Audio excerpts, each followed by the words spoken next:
ನಮಸ್ಕಾರ ಸ್ನೇಹಿತರೆ weekly current affair ಏನ್ ಮಾಡ್ತಾ ಇದ್ವಿ. ಏಪ್ರಿಲ್ನ ಕೊನೆಯ ವಾರದ ಕರೆಂಟ್ ಅಫೇರ್ ಓದೋಣ. ಮೋಸ್ಟ್ ಇಂಪಾರ್ಟೆಂಟ್ ಇದೆ. ಒಪೆಕ್ ಬಗ್ಗೆ ಗೊತ್ತಿರಬೇಕು, ಒಪೆಕ್ ಪ್ಲಸ್ ಬಗ್ಗೆ ಗೊತ್ತಿರಬೇಕು, ಸುದ್ದಿಯಲ್ಲಿದೆ. ಓಕೆ, ಇಂಡಿಯಾ 5ನೇ ಲಾರ್ಜೆಸ್ಟ್ ಡಿಫೆನ್ಸ್ ಸ್ಪೆಂಡರ್. ಓಕೆ ಅಂತಂದ್ರೆ ರಕ್ಷಣೆಗೋಸ್ಕರ ಅಷ್ಟು ದುಡ್ಡು ಖರ್ಚು ಮಾಡ್ತಾರೆ ಪ್ರಪಂಚದಲ್ಲಿ 5ನೇ ಕಂಟ್ರಿ. ಪಂಚಾಯತ್ ಡೆವಲಪ್ಮೆಂಟ್ ಇಂಡೆಕ್ಸ್ ಮತ್ತೆ ಇಂಡಿಯಾದ ಮೊದಲ ಒಂದು ಪ್ರೈವೇಟ್ ರಾಕೆಟ್ ಲಾಂಚ್ ಮಾಡಕ್ಕೆ ಸಿದ್ಧ ಆಗಿರ್ತಕ್ಕಂಥದ್ದು. ಸೊ ಇವೆಲ್ಲ ಕೂಡ ಡಿಸ್ಕಸ್ ಮಾಡೋಣ. ನೋಡಿ, ಇವೆಲ್ಲ ನಮಗೆ ಸಪ್ರೇಟ್ ಪ್ಲೇ ಲಿಸ್ಟ್ ಇದೆ. 2023-24 ಸಪ್ರೇಟ್ ಇದೆ. ಈ ಸರಿ 2026 ಸಪ್ರೇಟ್ ನಿಮಗೆ ವೀಕ್ಲಿ ಕರೆಂಟ್ ಅಫೇರ್ ಇದೆ. ಹಾಗೆ monthly current affair separate play list ಇದೆ. ಎಲ್ಲ ಲಿಂಕ್ಗಳನ್ನ ಕೊಡ್ತೀನಿ ಸ್ನೇಹಿತರೆ, ಇದೇ ವಿಡಿಯೋದ ಕೆಳಗಿರುತ್ತೆ. ನಮ್ಮ ಟೆಲಿಗ್ರಾಮ್ ಇನ್ಸ್ಟಾಗ್ರಾಮ್ ಫಾಲೋ ಮಾಡಿದ್ರೆ ಮಾಡ್ಕೊಳ್ಳಿ. ಸೊ ಬನ್ನಿ, ನಾನು ತಡ ಮಾಡಲ್ಲ. These are all very important ಕ್ವಶನ್ಸ್ಗಳು, ಇಂಪಾರ್ಟೆಂಟ್ ಕಾನ್ಸೆಪ್ಟ್ಸ್ಗಳು. Any point they may ask in the exam ಸ್ನೇಹಿತರೆ. ಸೊ ಫಸ್ಟ್ ಬರ್ತೀನಿ, ಒಪೆಕ್ ಬಗ್ಗೆ ತಗೋತೀನಿ. ಪೆಟ್ರೋಲಿಯಂ ರಫ್ತು ಮಾಡೋ ದೇಶ ಸಂಘಟನೆ ಒಪೆಕ್ ಕುರಿತು ಈ ಕೆಳಗಿನ ಹೇಳಿಕೆಗಳನ್ನು ಪರಿಗಣಿಸಿ. ಇದರ ಪ್ರಧಾನ ಕಚೇರಿ ಆಸ್ಟ್ರಿಯಾ ವಿಯೆನ್ನಾದಲ್ಲಿದೆ. ರಷ್ಯಾ ಒಪೆಕ್ನ ಸದಸ್ಯ. 2020 ಒಪೆಕ್ನ ಕಚ್ಚಾ ತೈಲ ಉತ್ಪಾದನೆ ಇರಾಕ್ ಅತಿ ದೊಡ್ಡ ಕೊಡುಗೆ ನೀಡಿದೆ. ಯಾವ ಹೇಳಿಕೆ ಸರಿ? ಒಪೆಕ್ ಅಲ್ಲಿ ನೋಡಿ, ಸುದ್ದಿಯಲ್ಲಿ ಇದೆ, ನಾನು ಆಲ್ರೆಡಿ ಹೇಳಿದ್ದೀನಿ, UAE. ಓಕೆ,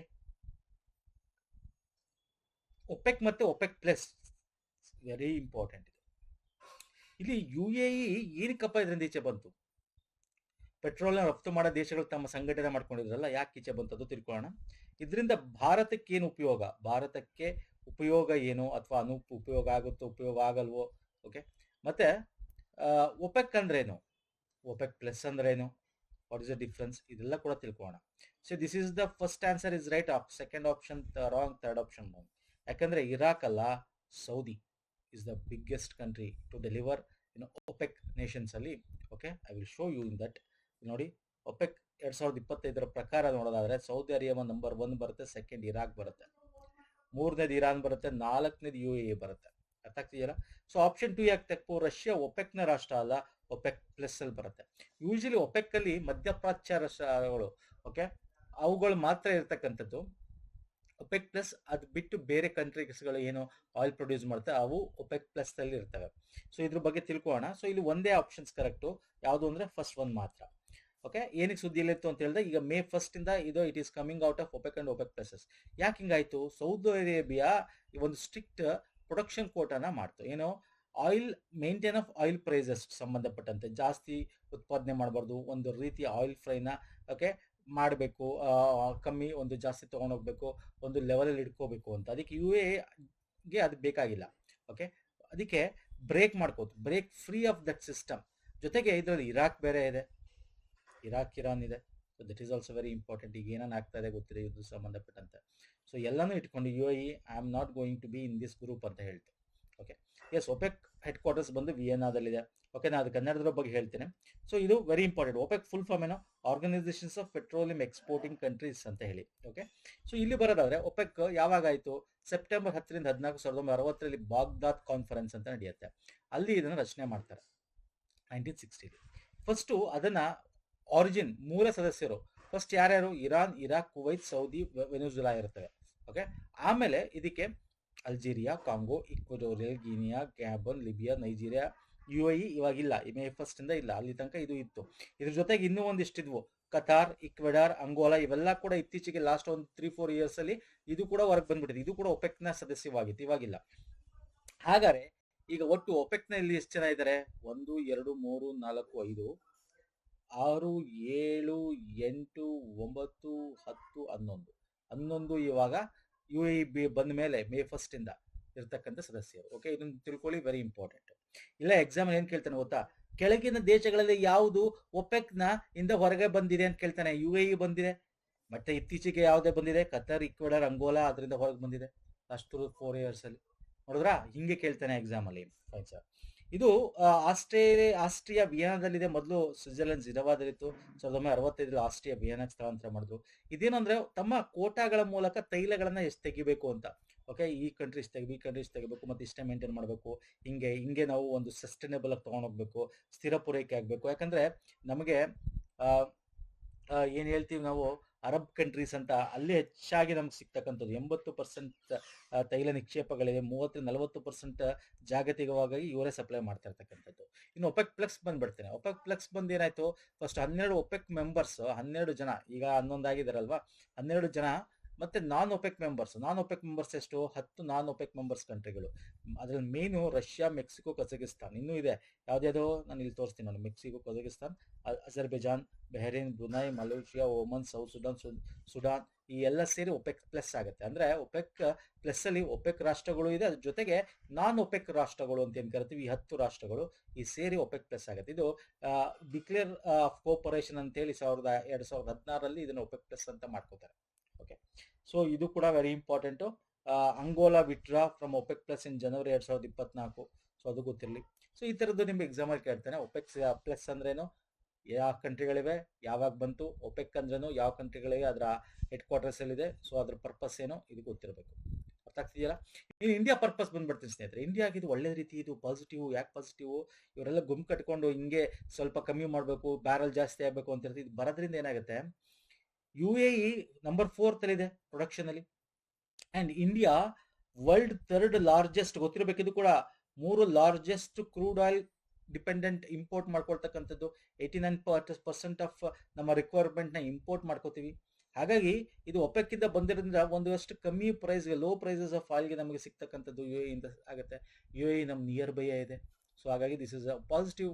ಇದು not only India, for world ಅಂತಾನೆ ಹೇಳ್ಬೋದು. Okay, this is very important question.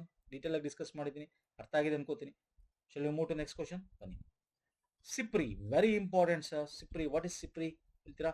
Military trend, ಅದರ ಟೈಟಲ್ ಸಿಪ್ರಿ ಆನ್ಯುವಲ್ ರಿಪೋರ್ಟ್ ಬಿಡುಗಡೆ ಆಗಿದೆ. ಅದರಲ್ಲಿ trends in world military expenditure. Okay, military expenditure ಅಂದ್ರೆ ಖರ್ಚು, ಯಾವುದಕ್ಕೆ, ಮಿಲಿಟರಿಗೋಸ್ಕರ ಜಾಗತಿಕವಾಗಿ ಎಷ್ಟು ಖರ್ಚಾಗ್ತದೆ, ಭಾರತ ಎಷ್ಟು ಮಾಡ್ತಾ ಇದೆ, ಬೇರೆ ರಾಷ್ಟ್ರಗಳು ಎಷ್ಟು ಮಾಡ್ತಾ ಇದೆ, ಆ ರಿಪೋರ್ಟ್ನೇ ಕೊಡುತ್ತೆ. ಭಾರತವು ವಿಶ್ವದ 3ನೇ ಅತಿ ದೊಡ್ಡ ಮಿಲಿಟರಿ ಖರ್ಚು ಮಾಡುವ ದೇಶ ಆಗಿದೆ. This is wrong. 5ನೇ, ಇಲ್ಲೇ ಕೊಟ್ಟಿದ್ದೀನಿ, 5th, ಒಂದು 5ನೇ ರಾಷ್ಟ್ರ ಬರುತ್ತೆ. 2025ರಲ್ಲಿ ಭಾರತದ ಮಿಲಿಟರಿ ವೆಚ್ಚವು ಹಿಂದಿನ ವರ್ಷಕ್ಕೆ ಹೋಲಿಸಿದರೆ 15% ಹೆಚ್ಚಾಗಿದೆ. This is also wrong. 15ಕ್ಕಿಂತ ಹೆಚ್ಚಾಗಿಲ್ಲ. ಎಷ್ಟು, 8.9% ಅಷ್ಟು ಇದೆ. ಸೊ 2 ಆಪ್ಷನ್ ಇಲ್ಲಿ ತಪ್ಪು, 1 ಮತ್ತು 2 ಅಲ್ಲ. ಓಕೆ, ಸೊ ಫನ್, ಇದು ಲಾಸ್ಟ್ ಇಯರ್ ರಿಪೋರ್ಟ್ ಇವಾಗ ಏನು ಬಿಡುಗಡೆ ಮಾಡಿದ್ದಾರೆ. ಭಾರತ 8.9% ಅಷ್ಟಾಗಿ 5ನೇ ದೊಡ್ಡ ರಾಷ್ಟ್ರ ಆಗಿದೆ. ಸೊ ನಾನು ಇಲ್ಲಿ ತೋರಿಸ್ತೀನಿ, ಐ ವಿಲ್ ಶೋ ಯು. ಇಲ್ಲಿ ನೋಡ್ಬೋದು, USA 33% ದುಡ್ಡು ಖರ್ಚು ಮಾಡುತ್ತೆ. ಚೈನಾ 12%, ಸೆಕೆಂಡ್ ಇದು. ರಷ್ಯಾ 3ನೇದು, 4ನೇದಾದ ಜರ್ಮನಿ 3.9, 5ನೇದು ಭಾರತ ಬರುತ್ತೆ. ಓಕೆ, ರಷ್ಯಾ ಆದ್ಮೇಲೆ, ಜರ್ಮನಿ ಆದ್ಮೇಲೆ ಭಾರತ ಬರುತ್ತೆ. ಸೊ ಇದ್ರ ಬಗ್ಗೆ ನೋಡೋದಾದ್ರೆ, ಇದು ಮಿಲಿಟರಿ ಟ್ರೆಂಡ್ ಇಡೀ ಪ್ರಪಂಚದಲ್ಲಿ ಅಂತ ತಗೊಂಡಾಗ ಲಾಸ್ಟ್ 2024 ಕಂಪೇರ್ ಮಾಡಿದ್ರೆ $2,887 ಬಿಲಿಯನ್ ಅಷ್ಟು ಹೆಚ್ಚಿಗೆ ಆಗಿದೆ. ಇದು 2.9% ಅಷ್ಟು ಹೆಚ್ಚಿಗೆ ಆಗಿದೆ. 2024 to 25 ಕಂಪೇರ್ ಮಾಡಿದ್ರೆ 2.9% ಇಡೀ ಪ್ರಪಂಚದಲ್ಲಿ ಮಿಲಿಟರಿಗೋಸ್ಕರ ಖರ್ಚು ಮಾಡೋದು ಜಾಸ್ತಿ ಆಗಿದೆ. ಭಾರತ 5ನೇ ಅತಿ ದೊಡ್ಡದು, 8.9% ಅಷ್ಟು, $92.1 ಬಿಲಿಯನ್ ಅಷ್ಟು ಮಾಡ್ತಾ ಇರ್ತಕ್ಕಂಥದ್ದು. ಓಕೆ, ಇನ್ನು ಆಮದುಗಳು ಆ ಥರದ, ಅದ್ರ ಬಗ್ಗೆ ಇದ್ರ ಬಗ್ಗೆ ಆಲ್ರೆಡಿ ಪ್ರೀವಿಯಸ್ ವೀಕ್ಸ್ ಅಲ್ಲಿ ನಾನು ಮನಸ್ಸಲ್ಲಿ ಡಿಸ್ಕಸ್ ಮಾಡಿದ್ದೀನಿ. ಆಮದಲ್ಲಿ ಭಾರತ ಎಷ್ಟಿದೆ ಸರ್? ಶಸ್ತ್ರಾಸ್ತ್ರ ಆಮದಲ್ಲಿ 4% ಕುಸಿದಿದ್ದರೂ ಜಾಗತಿಕವಾಗಿ 8.8% ವಿಶ್ವದ 2ನೇ ಅತಿ ದೊಡ್ಡ ಆಮದುದಾರ ಭಾರತ. 2ನೇ ಅತಿ ದೊಡ್ಡ ಆಮದುದಾರ ಭಾರತ ವಿಶ್ವದಲ್ಲಿ ಆಮದು ಮಾಡ್ಕೊಳ್ಳೋದ್ರಲ್ಲಿ. ಓಕೆ, ಇನ್ನು ಚೀನಾದ ಬಗ್ಗೆ ನೋಡೋದಾದ್ರೆ, ಚೀನಾ 7.4% ಅಷ್ಟು, ಸೆಕೆಂಡ್ ಹೈಯೆಸ್ಟ್ ಬರುತ್ತೆ. ನಾನು ಹೇಳಿದ USA ನಂತರ. $336 ಶತಕೋಟಿ ಅಷ್ಟು ಖರ್ಚು ಮಾಡುತ್ತೆ. ಪಾಕಿಸ್ತಾನ ಕೂಡ ತಮ್ಮ ಲಾಸ್ಟ್ ಇಯರ್ ಕಂಪೇರ್ ಮಾಡಿದ್ರೆ 0.9% ಜಾಸ್ತಿ ಆಗಿದೆ. ಓಕೆ, ಸೊ 11% ಅಷ್ಟು ಜಾಸ್ತಿ ಮಾಡಿ 11.9% ಅಂದ್ರೆ ಶತಕೋಟಿ ಅಷ್ಟು ದುಡ್ಡು ಕೂಡ ಮಾಡ್ತಾ ಇದೆ. ಸೊ ನಾನು ಇಲ್ಲಿ ಲಿಸ್ಟ್ ಕೊಟ್ಟಿದ್ದೀನಿ. ಪಾಕಿಸ್ತಾನ ನಿಮಗೆ 34ನೇದು ಏನೋ ಬರುತ್ತೆ, ಆ ಥರ ಲಿಸ್ಟ್ ರ್ಯಾಂಕಲ್ಲಿ ನೋಡಕ್ ಹೋದ್ರೆ ಅದಕ್ಕೆ ತಲೆ ಕೆಡಿಸ್ಕೊಬಿಡಿ. ಇಲ್ಲಿ ಟಾಪ್ ಲಿಸ್ಟ್ಗಳು ಕೊಟ್ಟಿದ್ರೆ ಇಲ್ಲಿ ನೋಡ್ಕೊಳ್ಳಿ ಸಾಕಷ್ಟೇ. ನಮ್ಮ ಭಾರತ ತನಕ ನೋಡ್ಕೊಳ್ಳಿ. 6ನೇದು ಯುನೈಟೆಡ್ ಯುಕ್ರೇನ್, ವೆರಿ ಇಂಪಾರ್ಟೆಂಟು. ಇದು 7ನೇದು. ಓಕೆ, ದುಡ್ಡನ್ನ ಖರ್ಚು ಮಾಡಿರ್ತಾರೆ ಅದರಲ್ಲಿ. ನಾನು ಹೇಳ್ತಾ ಇರೋದು ಇಟ್ ಇಸ್ ಎಕ್ಸ್ಪ್ಯಾಂಡಿಚರ್ ಅಂತ. ಸೊ ಇದ್ರ ಬಗ್ಗೆ ಕೇಳ್ತಾನೆ ಎಕ್ಸಾಮ್ ಅಲ್ಲಿ. So this is and SIPRI ಏನು, ಸ್ಟಾಕ್ಹೋಮ್ ಅಂತಾರಾಷ್ಟ್ರೀಯ ಶಾಂತಿ ಸಂಶೋಧನಾ ಸಂಸ್ಥೆ ಅಂತ ಕರಿತೀವಿ. ಇಂಟರ್ನ್ಯಾಷನಲ್ ಪೀಸ್ ರಿಸರ್ಚ್ ಇನ್ಸ್ಟಿಟ್ಯೂಷನ್ ಅಂತ. Okay, Stockholm international peace research institute 1966ರಲ್ಲಿ ಸ್ಥಾಪನೆ ಆಗಿರ್ತಕ್ಕಂಥದ್ದು. So this is very important. Shall we move to next question? Yes sir. Vikram 1 very important. Science and ಟೆಕ್ನಾಲಜಿಗೆಲ್ಲ ಇವೆಲ್ಲ ವೆರಿ ಇಂಪಾರ್ಟೆಂಟ್ ಸ್ನೇಹಿತರೆ. ಲಾಂಚರ್ ಬಗ್ಗೆ, ಇದೊಂದು rocket launcher Vikram 1 very important. ಇದು ಪ್ರೈವೇಟ್ ಫಸ್ಟ್ ಟೈಮು. ಓಕೆ, ಇದು ರೆಡಿ ಆಗಿದೆ. ಈಗ ಸತೀಶ್ ಧವನ್ ಸ್ಪೇಸ್ ಲಾಂಚ್ ಸೆಂಟರ್ಗೆ ತಗೊಂಡೋಗಿ ಶ್ರೀಹರಿಕೋಟಕ್ಕೆ ತಗೊಂಡೋಗಿದ್ದಾರೆ. ಶ್ರೀಹರಿಕೋಟಗೆ ಅಸೆಂಬಲ್ ಮಾಡಿ ಅಲ್ಲಿ ಲಾಂಚ್ ಮಾಡ್ತಾರೆ. ಫಸ್ಟ್ ಪ್ರೈವೇಟ್ ಲಾಂಚ್ ವೆಹಿಕಲ್ ಇದು. ಓಕೆ, ಇದು ಭಾರತದ ಮೊದಲ ಖಾಸಗಿ ಅಭಿವೃದ್ಧಿಪಡಿಸಿದ ಕಕ್ಷೀಯ ಉಡಾವಣಾ ವಾಹನವಾಗಿದೆ. ಓಕೆ, ಇದು ಘನ ಮತ್ತು ದ್ರವ ಇಂಧನ ಆಧಾರಿತ ಪ್ರಪೋಲ್ಷನ್ ವ್ಯವಸ್ಥೆಯನ್ನು ಬಳಸುವ ಬಹುಹಂತದ ಉಡಾವಣಾವಾಗಿದೆ. ಇದು 1000 kgಗಿಂತ ಹೆಚ್ಚಿನ ಪೇಲೋಡ್ ಅನ್ನು ಭೂಮಿಯ ಕಡಿಮೆ ಭೂಕಕ್ಷೆಗೆ. This is wrong. Okay, this is wrong. Option 1 and 2 is the right answer. Actually ಇದು ನೋಡಕ್ ಹೋದ್ರೆ ವಿಕ್ರಮ್ ಎಸ್ ಅಂತ 2022ರಲ್ಲೇ ನಾವು ಟೆಸ್ಟ್ ಮಾಡಿದ್ವಿ. ಅದು ಬಿಟ್ಟರೆ ಈಗ ವಿಕ್ರಮ್ 1, ವಿಕ್ರಮ್ 2, ನೆಕ್ಸ್ಟ್ ವಿಕ್ರಮ್ 2 ಇದೆ. ಓಕೆ, ಯಾಕಂದ್ರೆ ವಿಕ್ರಮ್ 1 450ರಿಂದ 80ರಿಂದ 500 kg ಅಷ್ಟೇ, 1000 ಅಲ್ಲ. ವಿಕ್ರಮ್ 2 ಅಂತ ಬರುತ್ತೆ, ವಿಕ್ರಮ್ 3 ಅಂತ ಅದು ಮುಂದೆ ಇದೆ ಅದು. ಸೊ ಅದ್ರ ಬಗ್ಗೆ ಆಮೇಲೆ ಡಿಸ್ಕಸ್ ಮಾಡೋಣ. ಸೊ ಇದು ವೆರಿ ಇಂಪಾರ್ಟೆಂಟ್, ಯಾಕಂದ್ರೆ ನಮ್ಮ ಒಂದು ಈಗ ನಾವು ಕೂಡ ವಿ ಆರ್ ಏನೋ ಲೆವೆಲ್ ಪ್ಲೇಯಿಂಗ್ ಕಂಟ್ರಿ ತರ. ಯಾಕಂದ್ರೆ ಬೇರೆ ಈಗ USA ತಗೊಂಡ್ರೆ ಅಲ್ಲೂ ನಿಮಗೆ ನಾಸಾ ಬಿಟ್ರೆ ಏನಿದೆ, ನಿಮಗೆ ಸ್ಪೇಸ್ ಎಕ್ಸ್ ಇದೆ ಅಲ್ವಾ ಸರ್. ಹಾಗೆ ಇಲ್ಲೂ ಕೂಡ ನಾವು ಸ್ಕೈ ರೂಟ್ ಅಂತಕ್ಕಂಥ ಒಂದು ಪ್ರೈವೇಟ್ ಕಂಪನಿಗೆ ಟೆಕ್ನಾಲಜಿ ಟ್ರಾನ್ಸ್ಫರ್ ಮುಖಾಂತರ ಅಲ್ಲೂ ಕೂಡ ಅವರು ಡೆವಲಪ್ ಮಾಡಿ ಈ ಒಂದು ಲಾಂಚ್ ವೆಹಿಕಲ್ನ ರಾಕೆಟ್ನ ಲೋ ಅರ್ತ್ ಆರ್ಬಿಟ್ಗೆ ಕಳಿಸೋಕ್ಕೋಸ್ಕರ ಮಾಡಿರ್ತಕ್ಕಂಥದ್ದು. ಇದು small lift launch vehicle, multi stage small lift launch vehicle ಇದು. ಓಕೆ, ಗೊತ್ತಿರಲಿ. PSLV GSLV ಎಲ್ಲ ಇದು ಸ್ಮಾಲ್ ಲಿಫ್ಟ್ ಲಾಂಚ್ ವೆಹಿಕಲ್ ಇದು. ಅಂಡ್ ಇದು ತುಂಬಾ ದೊಡ್ಡದು ಅಂದ್ರೆ ಸಣ್ಣ ಪುಟ್ಟದ್ದು. ಈಗ ನಮಗೆ ಪ್ರೈವೇಟ್ ಅಲ್ಲೂ ಕೂಡ ನಾವು ಡೆವಲಪ್ ಆಗಬೇಕು. ಸೊ ಅಲ್ಲೂ ಕೂಡ ರಿಸರ್ಚ್ಗಳಾಗಬೇಕು, R&Dಗಳಾಗಬೇಕು ಅಲ್ವಾ ಸರ್, ಪ್ರೈವೇಟ್ನವರು ಬರಬೇಕು. ಸೊ ಹಾಗಾಗಿ this small is very important. ಅವ್ರು ಸಣ್ಣ ಪುಟ್ಟದೇನಾದ್ರು ಸ್ಯಾಟಲೈಟ್ಗಳನ್ನ ಮಾಡೋರು ಲಾಂಚ್ ಮಾಡೋಕ್ಕೆ. Okay, and it is all carbon composite structure ಇಂದ ಮಾಡಿರತಕ್ಕಂಥದ್ದು. ಹಾಗಾಗಿ ಇದೇನಾಗುತ್ತೆ, ಕಾರ್ಬನ್ ಇರೋದ್ರಿಂದ ಲೈಟ್ ವೆಯ್ಟ್ ಇರುತ್ತೆ, ಅರ್ಥ ಆಗ್ತಿಲ್ಲ. ಮತ್ತೆ ಇದು 3D printed. Okay, Dhawan series ಅಂತ ಏನು ಕೇಳಿದ್ರೆ 3D ಪ್ರಿಂಟೆಡ್ ಎಂಜಿನ್ಸ್ ಆಗಿರೋದ್ರಿಂದ ನಮಗೆ ಅದು ಕೂಡ ವೆರಿ ಇಂಪಾರ್ಟೆಂಟ್ ಆಗುತ್ತೆ. 3D ಪ್ರಿಂಟೆಡ್ ಅದು ಗೊತ್ತಲ್ಲ, ಹೇಳಬಹುದು ಅನಿಸಿಟ್ಟಿಲ್ಲ. ಮೆಷಿನ್ ಮುಖಾಂತರ ಅಲ್ಲಿ ಒಂದು ಡಿಸೈನ್ ಇರುತ್ತೆ, ಅದೇ ಬಿಲ್ಡ್ ಮಾಡ್ತಾ ಹೋಗುತ್ತೆ.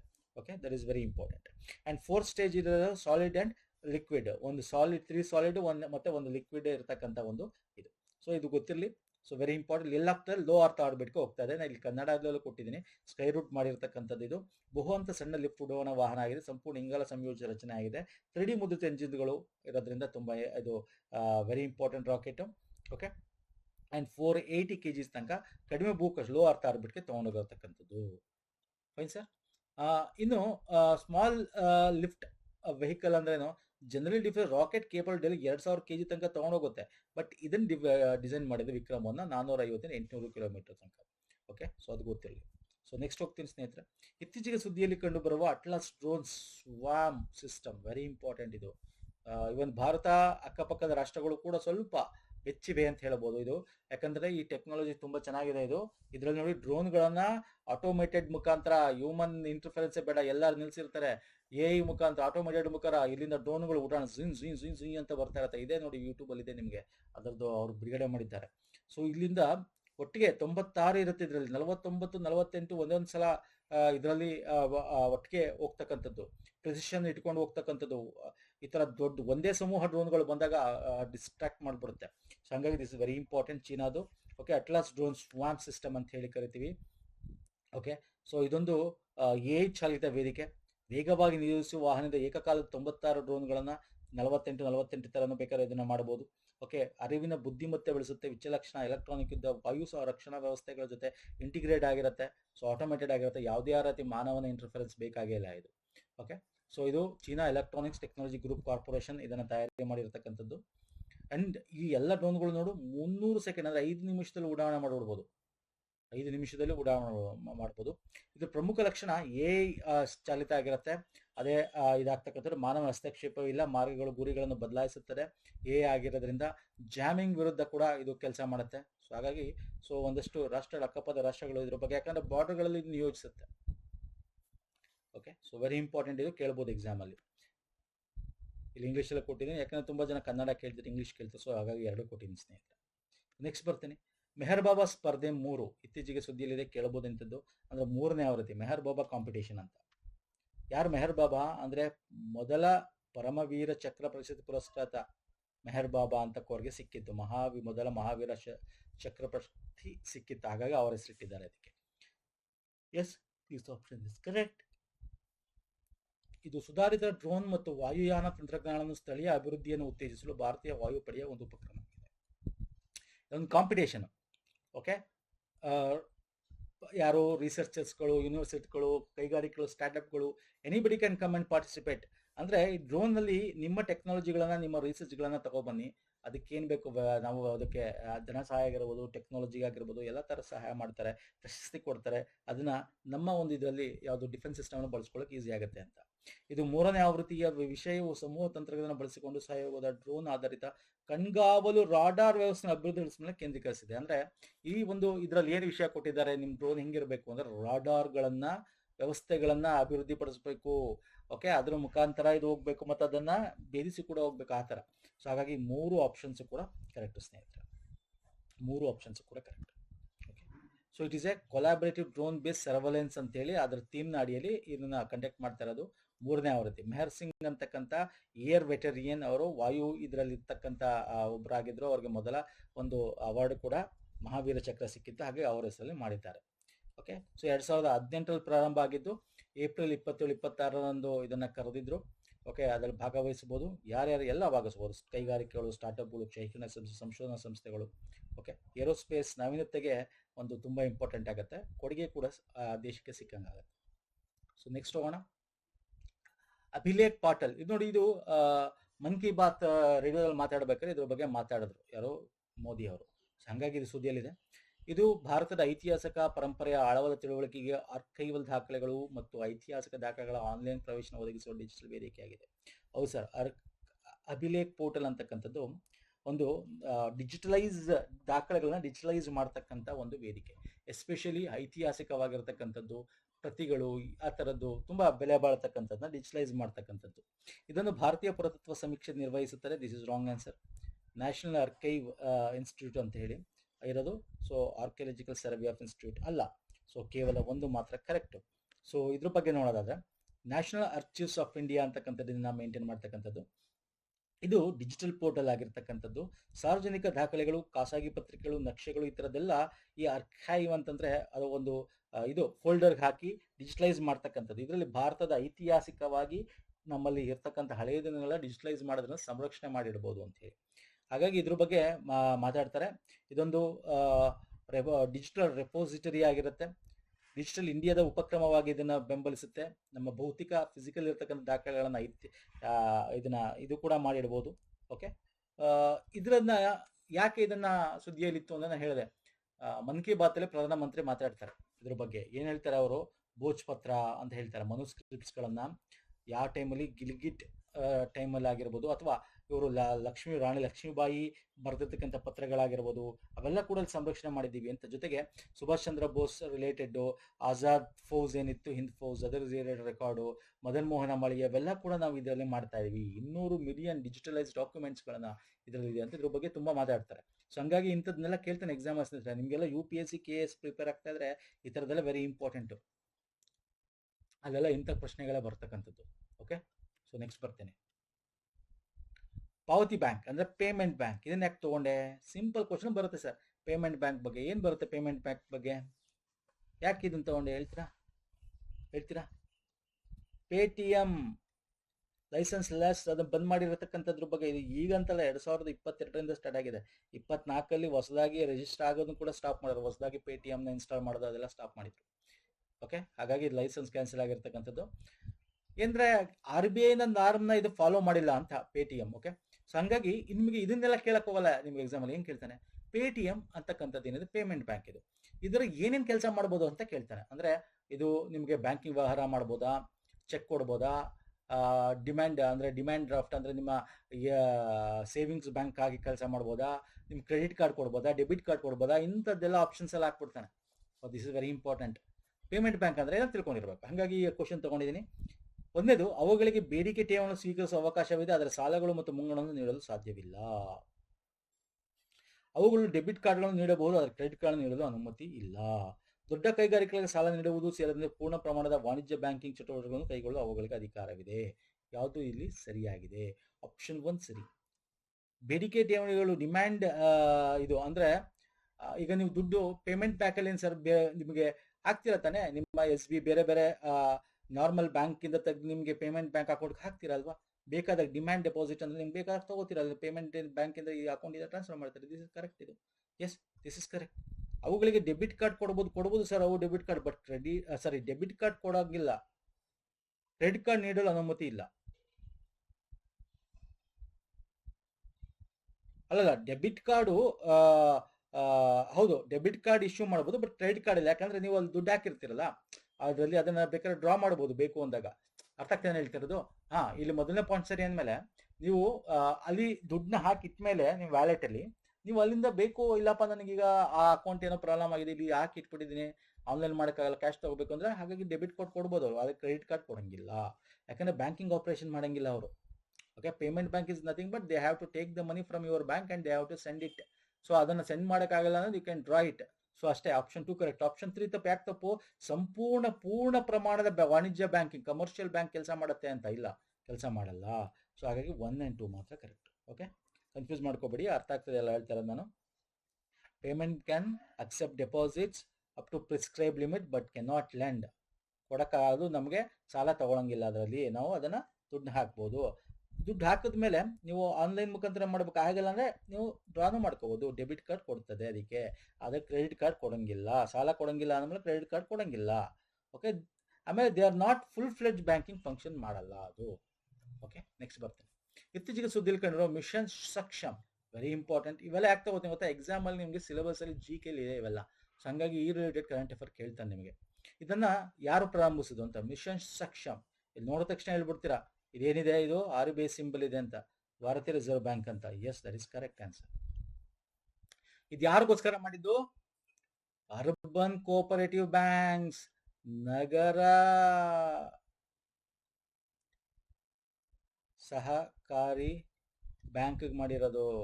ಓಕೆ, ಸೊ ಇದು ಏನಪ್ಪಾ ಅಂದ್ರೆ ಕೆಪಾಸಿಟಿ ಬಿಲ್ಡಿಂಗ್ ಅಷ್ಟೇ. ಅಂದ್ರೆ ಅದ್ರ ಆಡಳಿತ ಆಗಿರ್ಬೋದು, ಕಂಪ್ಲೈನ್ಸಸ್ಗಳು ಅಂತೀವಿ, ಆಪರೇಷನ್ ಚೆನ್ನಾಗಾಗಬೇಕು, ಒಳ್ಳೆ ಒಂದು ಇದಿರಬೇಕು, ಅಂದ್ರೆ ಅದನ್ನ ಒಳ್ಳೆ ರೀತಿ ಸ್ಥಿತಿಸ್ಥಾಪಕತ್ವವಾಗಿ ಸಸ್ಟೈನಬಲ್ ಆಗಿ. ಯಾಕಂದ್ರೆ ನಿಮ್ಗೆ ಗೊತ್ತಿದೆ, urban cooperative, state cooperative, district cooperative, ಇವೆಲ್ಲ ಕೂಡ RBI ಅದ್ರ ಬ್ಯಾಂಕಿಂಗ್ ಫಂಕ್ಷನ್ ಮಾಡುತ್ತೆ. ಗೊತ್ತಲ್ಲ, ಅಮೆಂಡ್ ಇವೆಲ್ಲ ಆಗಿರೋದು ಗೊತ್ತಿಲ್ಲ, 2019 ಆಗಿರ್ತಕ್ಕಂಥದ್ದು. ಸೊ ಹಂಗಾಗಿ ಓಕೆ, ಪ್ರೈಮರಿ ಕೋಆಪರೇಟಿವ್ ಬ್ಯಾಂಕ್ ಎಲ್ಲ ಮಾಡಲ್ಲ, ಇದು ಮಾತ್ರ ಅರ್ಬನ್ ಮಾತ್ರ. Okay, district, urban, state level, ಆ ಥರ ಡಿಸ್ಟ್ರಿಕ್ಟ್ ಆ್ಯಂಡ್ ಅಬೋ. ಸೊ ಹಾಗಾಗಿ ಅವ್ರಿಗೆ ಮಿಷನ್ ಮೋಡ್ ಮುಖಾಂತರ ಅವ್ರಿಗೆ ಸಾಮರ್ಥ್ಯವನ್ನು ಹೆಚ್ಚಿಸಬೇಕು, ತರಬೇತಿ ಕೊಡಬೇಕು. ಸೊ ಹಾಗಾಗಿ ಸಕ್ಷಮ ಅಂದ್ರೆ ಸಕ್ಷಮ ಇರಬೇಕು ಅವ್ರಿಗೆ. ಅದನ್ನ ಮಾಡೋಕ್ಕೋಸ್ಕರ ಇದನ್ನು ತಂದಿರ್ತಕ್ಕಂಥದ್ದು. ಇದು ವೈಯಕ್ತಿಕವಾಗಿ ಕೂಡ ಫಿಸಿಕಲಿ ಮಾಡ್ಬೋದು, ಅಥವಾ ಈ ಕಲಿಕಾ ಕೋರ್ಸ್ಗಳು, ಈ ಲರ್ನಿಂಗ್ ಕೋರ್ಸ್ಗಳು ಕೂಡ ಆನ್ಲೈನ್ ಮುಖಾಂತರ ಕೊಡ್ತಾರೆ. ಟಾರ್ಗೆಟ್ ಇಟ್ಕೊಂಡಿದೆ ಒಂದು ಸುಮಾರು 1,40,00,000 ಇದರಲ್ಲಿ ಭಾಗವಹಿಸಬೇಕು ಅವರುಗಳು ಅಂತ. ಮಂಡಳಿ ಸದಸ್ಯರು, ಹಿರಿಯ ನಿರ್ವಹಣೆ, ಅವ್ರಿಗೆಲ್ಲ ಬ್ಯಾಂಕಿಂಗ್ ಆಪರೇಷನ್ಸ್ ಬಗ್ಗೆ ಸ್ವಲ್ಪ, ಈಗ ನೀವು ಹಳೆಯ ಕಾಲದ ಬಿಟ್ಬಿಟ್ಟು ಕೋಆಪರೇಟಿವ್ ಅವರು ಸ್ವಲ್ಪ ಕಮರ್ಷಿಯಲ್ ಬ್ಯಾಂಕ್ ತರ ನೀವು ಬರಬೇಕು ಅಂತ ಹೇಳಿ, ಅವ್ರಿಗೆ ಆ ಟೆಕ್ನಾಲಜಿ ಇರಬೇಕು ಮತ್ತೆ ಆ ಸಾಮರ್ಥ್ಯ ಇರಬೇಕು ಅಂತೇಳಿ ಅವ್ರಿಗೆಲ್ಲ ಕೂಡ ಕೊಡ್ತಕ್ಕಂಥದ್ದು ಮಿಷನ್ ಸಕ್ಷಮ್ ಅಂತ ಒಂದು ಅಡಿಯಲ್ಲಿ ಟ್ರೈನಿಂಗ್ ಕೊಡ್ತಕ್ಕಂಥದ್ದು. 1,40,00,000 ಟಾರ್ಗೆಟ್ ಇಟ್ಕೊಂಡಿದ್ದಾರೆ. ಸೊ ಗೊತ್ತಿರಲಿ, ವೆರಿ ಇಂಪಾರ್ಟೆಂಟ್ ಇದು. ನೆಕ್ಸ್ಟ್, ಪ್ರಗತಿ ವ್ಯಾಯಾಮಕ್ಕೆ ಸಂಬಂಧಿಸಿ ಈ ಕೆಳಗಿನ ಹೇಳಿಕೆಯನ್ನು ಪರಿಗಣಿಸಿ.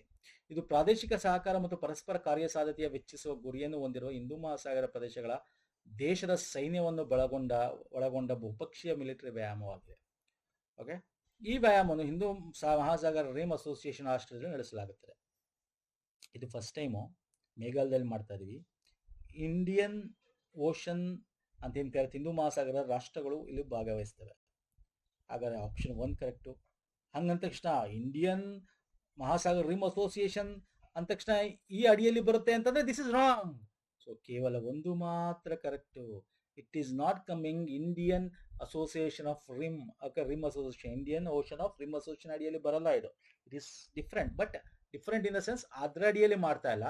ಇಂಡಿಯನ್ ಓಷನ್, ಹಿಂದೂ ಮಹಾಸಾಗರದ ಸುತ್ತಮುತ್ತ ಯಾವ ದೇಶಗಳಿದೆ ಅವುಗಳನ್ನು ಕೂಡಿಸಿಕೊಂಡು ಮಾಡ್ತಾ ಇರ್ತಕ್ಕಂಥದ್ದು.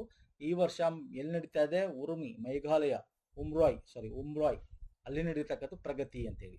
Okay, and because it is a army level exercise ಅಲ್ವಾ, ಇಂಡಿಯನ್ ಓಷನ್ ಒಂದು ಇದು ಓಷನ್ ಎಕ್ಸರ್ಸೈಸ್ ಅಲ್ಲ ಆಯಿತು. So this is wrong answer. Okay, this is ಗೊತ್ತಿರಲಿ. ಪ್ರಗತಿ ಫುಲ್ ಫಾರ್ಮ್ ಏನು?